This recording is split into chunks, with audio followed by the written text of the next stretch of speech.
ರಾಜ್ವೀರ್ ಅವರ ಮೊದಲ ಕೊಡುಗೆ, ಮೊದಲ ಪ್ರಯತ್ನ.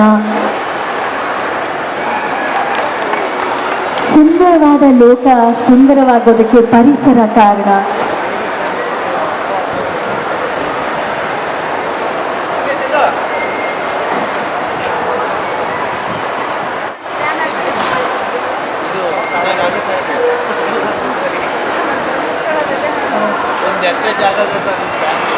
ತಿಕ್ಲರಾಮ ಪುಸ್ತಕ ಇದೀಗ ತಾನೇ ಲೋಕಾರ್ಪಣೆಯಾಗಿದೆ. ಬಹಳ ಕನಸಿತ್ತು ಡಾಕ್ಟರ್ ರಾಜ್ವೀರ್ ಅವರಿಗೆ. ಈ ಕ್ರಿಯೇಟಿವ್ ಪ್ರಪಂಚದಲ್ಲಿ, ಬಣ್ಣದ ಲೋಕದಲ್ಲಿ ಕಲೆ ಶ್ರೀಮಂತಿಕೆ ಎಲ್ಲಿ ತೋರುತ್ತೋ ಆ ಜಾಗದಲ್ಲಿ ಒಂದು ಪುಟ್ಟ ಕೊಡುಗೆ ನಾನು ಬರಬೇಕು ಅಂತ.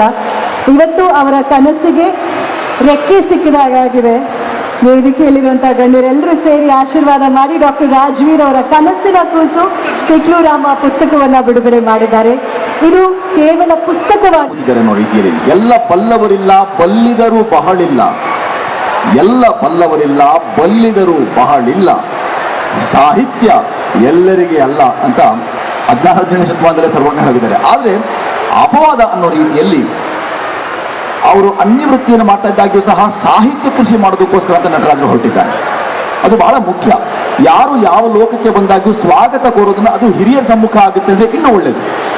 ಹಿರಿಯರು ಅದಕ್ಕೆ ಸಾಕ್ಷಿಯಾಗಿದ್ದಾರೆ, ಅವರು ಆಶೀರ್ವದಿಸ್ತಿದ್ದಾರೆ ಅಂತ ಹೇಳಿದ್ರೆ ಅದು ಮತ್ತೆ ಮಂಜು ಕವಿ ಅಂತ ನಿರ್ದೇಶಕರ ಜೊತೆಗೆ ಸಾಹಿತಿ ಅಥವಾ ಸಂಗೀತಗಾರರವರು, ಅವರು ಸಾಹಿತ್ಯವನ್ನು ಗೀತ ಸಾಹಿತ್ಯ ಬರೆಯುವಂಥವ್ರು, ಒಬ್ಬ ಮೇರು ಗೀತ ಸಾಹಿತ್ಯ ಬರೆದಂಥವ್ರನ್ನ ಮತ್ತೋರ್ವ ಗೀತ ಸಾಹಿತಿ ಕರ್ಕೊಂಡ್ಬಂದು ಒಂದು ಪುಸ್ತಕ ರೂಪದಲ್ಲಿರುವಂಥ ತಿಕ್ಲೂರಾಮನನ್ನ ಇಂದು ಬಿಡುಗಡೆ ಮಾಡ್ತಿರೋದು ನಿಜವಾದ ಸಂತೋಷ ಸಂಗತಿ. ಇದರಲ್ಲಿರುವಂಥ ಅಡಕ ಮಾನ್ಯ ದೂರಂಗ ಅವರು ಹೇಳಿದ ಹಾಗೆ ಗ್ರಾಮೀಣ ಸೊಗಡು, ಗ್ರಾಮ್ಯವನ್ನ ಈಗ ನಾವು ತಾಪಮಾನ, ಹವಾಮಾನ ಮತ್ತೆ ಮಾನಾಪಮಾನ ಎಲ್ಲವನ್ನೂ ನೋಡ್ತಾ ಇದ್ದೇವೆ ದೇಶದಲ್ಲಿ. ಇಂಥವೆಲ್ಲದರ ನಡುವೆ ಪರಿಸರದ ಕುರಿತಾಗಿ ಅವರು ಇಟ್ಕೊಂಡಂಥ ಕಾಳಜಿಯನ್ನು ವ್ಯಕ್ತಪಡಿಸ್ತಾ ಇದೆ. ತಿಕ್ಲೂರಾಮ ಮಾಡಬಹುದಾದಂಥ ಅಷ್ಟು ಕೆಲಸವನ್ನು ಕಾದಂಬರಿ ಮುಖಾಂತರ ಸ್ಥಾಪಿಸಿಕೊಟ್ಟಿರುವಂಥ ಸಂಗತಿಗಳು ಇದೆಯಲ್ಲ, ಅವು ಓದುಗರೇ ಇಲ್ಲ ಈಗ, ಆದರೆ ಓದುಗರನ್ನು ಬಾರಿ ಹೇಳ್ಕೊಳ್ತೇವೆ. ಹಾಗೊಂದು ಈ ಥರದ ಪರಿಸರ ಪ್ರೇಮವನ್ನು ಕಾಳಜಿ ನಿಲ್ಲಿಸಿಕೊಂಡಂಥ ಒಂದು ದೊಡ್ಡ ವರ್ಗ ಅದರ ಸಂತತಿ ಸಂವರ್ಧಿಸಲಿ, ಈ ಕೃತಿ ಅದಕ್ಕೆ ಸಹಕಾರಿಯಾಗಲಿ ಅಂತ ಹೇಳ್ಬೋದು. ಸ್ನೇಹಿತರೆ, ಮಂಜು ಕವಿ ಅವರ ಮೂಲಕ ನನಗೆ ಡಾಕ್ಟರ್ ನಟರಾಜ್ ಅವರು ಪರಿಚಯ ಆದರು.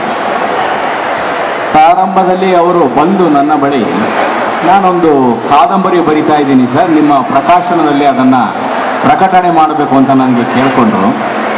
ನಾನು ಸಹಜವಾಗಿ ಏನು ಕತೆ ಬರಿತಾ ಇದ್ದಾರೆ ಏನು ಅಂತ ಅವ್ರಿಗೆ ಕೇಳಿದೆ. ಅವರು ತಿಕ್ಕಲುರಾಮ ಅನ್ನೋ ಒಂದು ಕಾದಂಬರಿ ಸಾರ್ ಅಂದರು. ನನಗೆ ನಿಜವಾಗ್ಲೂ ಆಶ್ಚರ್ಯ ಆಯಿತು. ತಿಕ್ಕಲುರಾಮ ಅನ್ನೋ ಹೆಸರೇ ಒಂದು ನಗು ಬರೆಸ್ತು ನನಗೆ. ಹೌದಾ, ತಿಕ್ಕಲುರಾಮ ಅನ್ನೋ ಕಾದಂಬರಿ ಹೇಗಿರುತ್ತೆ ಏನು ಅನ್ನೋದ್ರ ಬಗ್ಗೆ ಕೇಳಿದಾಗ ಅದರ ಬಗ್ಗೆ ಅವರು ಸಂಕ್ಷಿಪ್ತವಾಗಿ ವಿಷಯಗಳನ್ನು ಹೇಳ್ತಾ ಹೋದಾಗೆ ನಿಜವಾಗಲೂ ನನಗೆ ಬಹಳಷ್ಟು ಆಶ್ಚರ್ಯವಾಯಿತು. ತಿಕ್ಕಲುರಾಮ ಅದು ಸಾಧಾರಣ ಕಥೆಯಲ್ಲ, ಆ ಕಥೆಯ ಒಡಲಲ್ಲಿ ಬಹಳಷ್ಟು ಪರಿಸರದ ಬಗ್ಗೆ ವಿಷಯಗಳಿದ್ದಾವೆ ಅನ್ನೋದು ನನಗೆ ಅರ್ಥ ಆಯಿತು. ಆಮೇಲೆ ಅವರ ಬರವಣಿಗೆ ಹೇಗಿರುತ್ತೆ ನೋಡೋಣ ಅಂತಂದಾಗ ಅವರು ಆ ಕಾದಂಬರಿಯನ್ನು ಬರೆದು ತಂದು ನನಗೆ ತೋರಿಸಿದಾಗ ನಾನು ನಿಜಕ್ಕೂ ತುಂಬನೇ ಖುಷಿ ಆಯಿತು ನನಗೆ.